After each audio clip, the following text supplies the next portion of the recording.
Are you working on setting up a budget but don't exactly know how? I'm going to go over step by step an easy way that you can budget to begin. I've been using this budget for over 5 years and it has been helping me save hundreds of dollars every month. Make sure to stick around to the end so that I can show you exactly how you should implement using this budget throughout your life.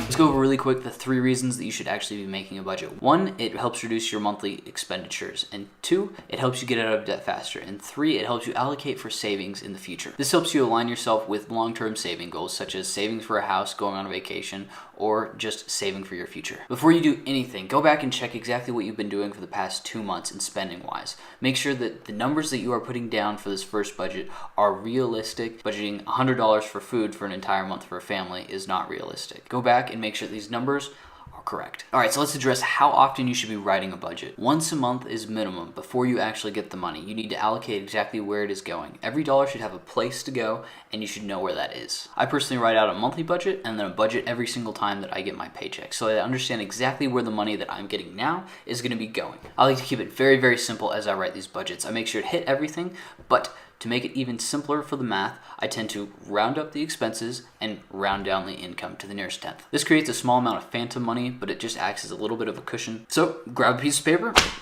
and let's get started. First off, what you need to understand about a budget is it has 2 basic boxes. What we have is income and expenses. The goal is to make sure that your expenses are less than your income. Things to go in the income box, any money in, so tax returns, your regular job, any entrepreneurial work that you're doing, or any side jobs. All of this goes in there.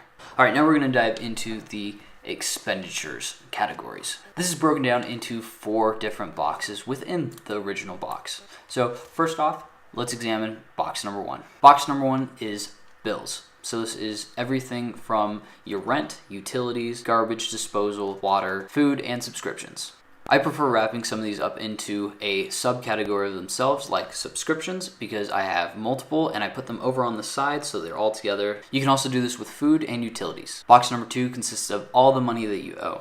So this is student loans, car loans, mortgages, and credit card debt, and any other outstanding debt that you owe. One of the long-term goals of the budget is to get rid of this category so you no longer have to write it in it anymore. I'm now to the point where I put my credit cards in with the other bills because I'm paying them off on a regular basis and I don't have any other debt. So a quick side step as we go through this budget is actually what order you should be paying off these debts. So there are 2 ways of thinking about it. You should pay off the ones with the highest APR first or the least amount in it so that you can knock out something and then get on to the next one and roll it into the next one and into the next one. But the goal is to eliminate everything in here with the exception of your home mortgage, which is also a good thing to remove. And category number 3, this is a list of all the savings and allocations for investments that you'll have. And there should also be a line item for the rainy day fund. Your rainy day fund should at least at minimum have $1,000 in it, and when fully stocked, 6 months of living expenses. When you get good and start understanding how to write this budget out a little bit better, you want to start with this spot first because paying yourself first is the first thing that you should be doing every time you get paid. Category number 4 is extra expenses. This includes anything from eating out, entertainment, and one-time purchases. My personal best practice is to pull out this money in cash so that you can't spend more than what you have allocated for that month. So this is the basics of how to write your monthly budget. And if you have any questions at this point, throw them down in the comment section and I will get to them. Now that we covered writing your budget, let's cover exactly how to implement your budget into your life so that you can actually make a positive change. So step number 1 would be setting aside that rainy day fund. Make sure that you set aside this rainy day fund so that if you come across something that is an actual emergency,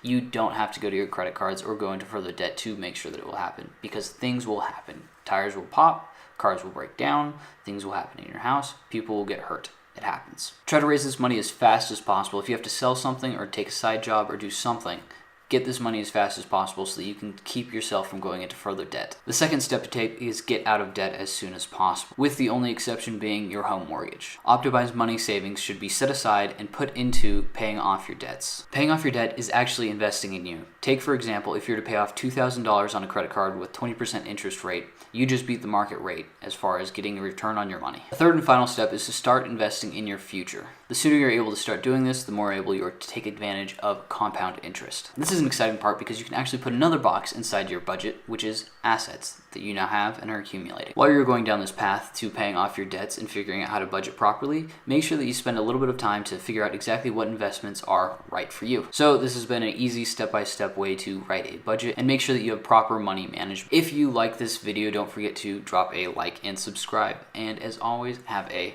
great day.